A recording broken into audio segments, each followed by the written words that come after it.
Hello दोस्तों, बहुत बहुत स्वागत है आपका आपके अपने चैनल अर्ली फाइनेंशियल आजादी में। दिसंबर की शुरुआत हो रही है दोस्तों बर्गर किंग के आईपीओ से। तो आईपीओ से जुड़ी हर एक इंपॉर्टेंट चीज जो किसी भी इन्वेस्टर को जाननी चाहिए वो हम इस वीडियो में डिस्कस करेंगे। इन्वेस्टमेंट डिटेल्स आपको बताएंगे कि कितना पैसा यहां पर इन्वेस्ट करना है अगर इस आईपीओ में अगर आपको भाग लेना है तो कौन से इंपॉर्टेंट डेट जो किसी भी इन्वेस्टर को जाननी चाहिए वो हम बताएंगे। कंपनी के बारे में बताएंगे, बर्गर किंग क्या है, क्या काम करती है और इन्वेस्टमेंट से पहले कौन से इंपॉर्टेंट फैक्टर्स किसी भी इन्वेस्टर को जान के रखने चाहिए दोस्तों। तो बर्गर किंग का जो प्राइस बैंड है वो है 59 टू 60। कैलकुलेशन में हम 60 का ही हम उपयोग करने वाले हैं और लॉट है 250 शेयर का। यानी कि हम 60 को 250 से जब मल्टीप्लाई करेंगे तो हमारे पास आते हैं 15,000 रुपए। यानी कि अगर आपको अप्लाई करना है बर्गर किंग के आईपीओ में दोस्तों तो 15,000 रुपए का इन्वेस्टमेंट करना होगा। टोटल आप 13 लॉट्स में आप अप्लाई कर सकते हैं, मतलब 3,250 शेयर और उसके लिए लगेंगे 1,95,000 रुपीज। अब आते हैं इंपॉर्टेंट डेट्स बर्गर किंग के आईपीओ को लेकर। तो दोस्तों आईपीओ खुल रहा है दिसंबर 2 हो रहा है बुधवार का दिन। तो ये वेडनेसडे को ओपन होगा, दिसंबर 4 को ये क्लोज होने वाला है जो कि फ्राइडे का दिन है और पहला सप्ताह है ये दिसंबर के महीने का। तो ये 3 दिन आईपीओ की डेट्स है और उसके बाद ये जो 4 डेट्स जो आप देख रहे हैं ये टेंटेटिव डेट्स हैं। यहाँ पर finalisation of basis of allotment दिसंबर 9 को होगा, रिफंड इनिशिएशन दिसंबर 10 को होने वाला है और क्रेडिट ऑफ शेयर्स जो भी है वो 11 तारीख को होने की बात है। और 14 दिसंबर ये मंडे का दिन हो रहा है, सोमवार का दिन। उस दिन ये जो शेयर है उसके लिस्टिंग की बात चल रही है। तो दोस्तों आपको इंपॉर्टेंट चीज नोट करनी है कि ये 810 करोड़ रुपए का आईपीओ है और पिछले कुछ आईपीओ जो आए हैं उनके साथ हम इसको कंपेयर कर रहे हैं बर्गर किंग के आईपीओ को। तो हैप्पीएस्ट माइंड्स का जब सितंबर महीने में आईपीओ आया था तो वो 702 करोड़ का था। रूट मोबाइल 600 करोड़ का था। मजगांव डॉक ये गवर्नमेंट जो पीएसयू की जो कंपनी है उसका 400 करोड़ का आईपीओ था। और ये 3 आईपीओ मुझे बिल्कुल याद आता है, बहुत ही अच्छा रिस्पांस मिला था रिटेल इन्वेस्टर्स की तरफ से। और अभी कुछ दिनों पहले ही इक्विटा स्मॉल फाइनेंस बैंक का भी आईपीओ आया और ये 517 करोड़ का था। तो इन सब आईपीओ से तो बर्गर किंग का आईपीओ बड़ा है। मैं यहाँ बिग करके लिख देता हूँ, बी करके लिख देता हूँ यहाँ पर। फिर और कुछ आईपीओ आए हैं जैसे कि ग्लैंड फार्मा का, इसको बहुत रिस्पांस नहीं मिला था। इनफैक्ट रिटेल इन्वेस्टर्स ने इसको बहुत प्यार नहीं दिया था, लेकिन ये स्टॉक जो है बिल्कुल चढ़ गया जैसे ही इसकी लिस्टिंग होती है। तो ये कुछ अनिश्चितता आईपीओ मार्केट में होती ही है।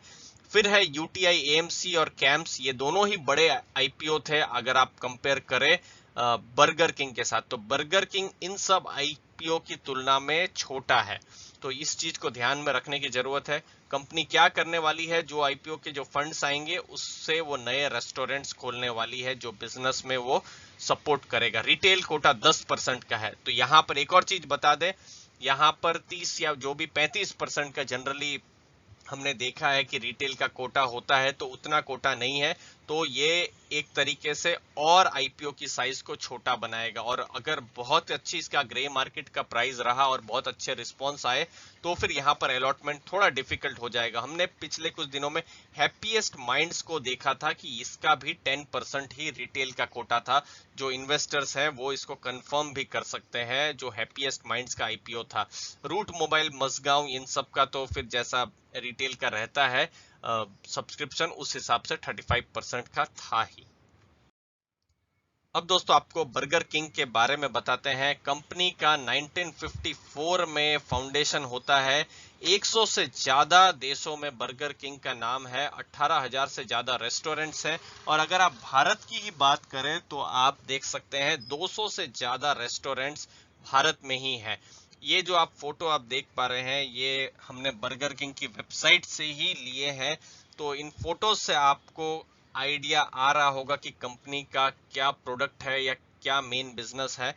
तो हाँ, इसका जो मेन जो प्रोडक्ट है वो है बर्गर्स वूपर्स। अब वूपर्स के लिए बर्गर किंग बहुत ही फेमस है, ये एज एन इम्पोर्टेंट प्रोडक्ट है। अब वूपर को आप समझ सकते हैं बड़ा बर्गर, तो जो बड़े बर्गर्स हैं उसके लिए कभी भी नाम आता है तो बर्गर किंग का नाम सबसे पहले ही आता है, बिल्कुल जो जहन में नाम आता है पहला नाम वही आता है।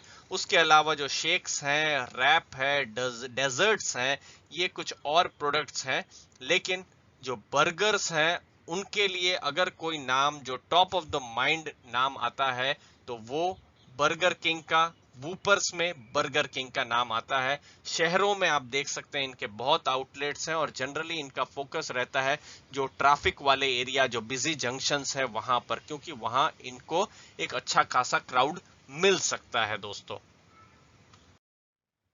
अब आईपीओ में अप्लाई करने से पहले क्या इंपॉर्टेंट चीजें देखनी है? देखिए, सबसे पहले है ग्रे मार्केट का ट्रेंड।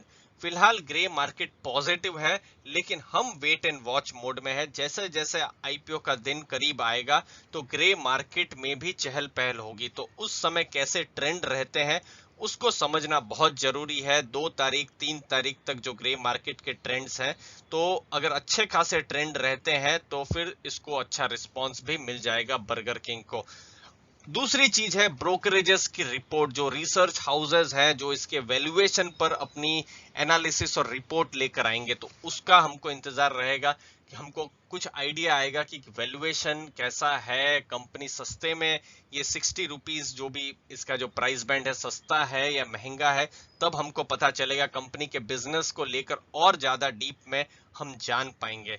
फिर है anchor list. Generally anchor list, जैसे 2 तारीख आईपीओ की डेट है तो हम एज्यूम कर रहे हैं 1 तारीख को या फिर 30 तारीख को, इनफैक्ट 1 तारीख ज्यादा प्रैक्टिकल रहेगा, 1 तारीख को एंकर लिस्ट आ सकती है। तो एंकर लिस्ट मतलब जो बड़े इन्वेस्टर्स हैं, जो एफआईआईज है, जो बड़े म्यूचुअल फंड हाउस हैं या जो इंश्योरेंस हाउस हैं जो बड़ा पैसा लगाते हैं, वो लिस्ट क्या है। अगर वो बहुत ही अच्छी लिस्ट होती है, आकर्षक लिस्ट होती है, तो फिर इंटरेस्ट आ सकता है। और जो चौथा जो फैक्टर रहेगा वो होगा मार्केट वोलाटिलिटी का। हमने देखा ही है एसबीआई कार्ड्स का जब आईपीओ आया था तो मार्केट वोलाटिलिटी के कारण आईपीओ में बहुत अच्छा ग्रे मार्केट था, लेकिन ये आईपीओ खुलता है डिस्काउंट में, तो वोलाटिलिटी एक बहुत बड़ा फैक्टर रहता है। तो वो हम देखेंगे कि वोलाटिलिटी बढ़ती है या नहीं, या मार्केट ठीक ठाक रहती है, तो वो चीज को समझना बहुत जरूरी है। अगर सेल ऑफ अचानक से आ जाता है तो फिर फर्क तो पड़ेगा ही आईपीओ में। तो ये सब कुछ फैक्टर्स है और हम वीडियो बनाकर आएंगे 1 तारीख या 2 तारीख को, जब नई इंफॉर्मेशन आएंगी ग्रे मार्केट को लेकर और ब्रोकरेजेस रिपोर्ट को लेकर, तो हम और ज्यादा डिटेल में आपको हम इन सब पॉइंट्स को समझा पाएंगे दोस्तों। तो फिलहाल ये सब पॉइंट्स हम कंसीडर करेंगे।